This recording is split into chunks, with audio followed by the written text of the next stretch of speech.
Guys, এটা হলো পুলিশের গাড়ি, আর এই গাড়িতে কিছু মাতাল আসামি রয়েছে। যেমন এই বলদ আসামি বসে বসে বাঁশি বাজাচ্ছে, তার কোনো শাস্তির ভয় লাগে না। আর এদেরকে একে অপরের সাথে শিকল দিয়ে বেঁধে রাখে যাতে পালাতে না পারে। এদিকে বিড়াল আর কুকুর একসাথে বেঁধে রাখায় কুকুর রেগে বলে ওঠে,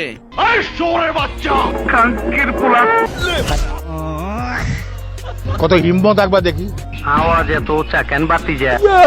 আর আপনারা তো জানেনই বিড়াল আর কুকুরের ভিতর আজীবনই শত্রুতা রয়ে গেছে, তাই এভাবে কিছুক্ষণ মারপিট চলতে থাকে। আর কালা কোট আমি লাল কইরা দিম। এরপর গাড়ি চলতে চলতে ভাঙা রাস্তায় এসে পড়ে এবং ভাঙা রাস্তা পাথর সঙ্গে ধাক্কা খেয়ে বিড়াল আর কুকুর গাড়ি থেকে ছিটকে রাস্তায় পড়ে যায়।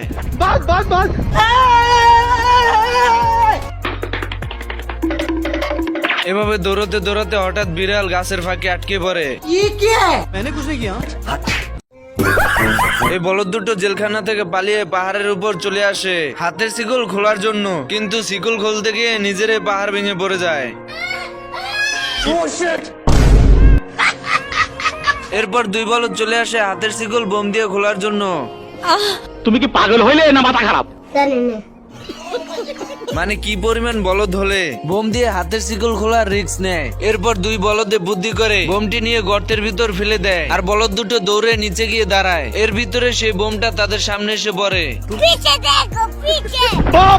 এই লন পাজারো জিবের চাবি। এরপর চলে আসে শহরে।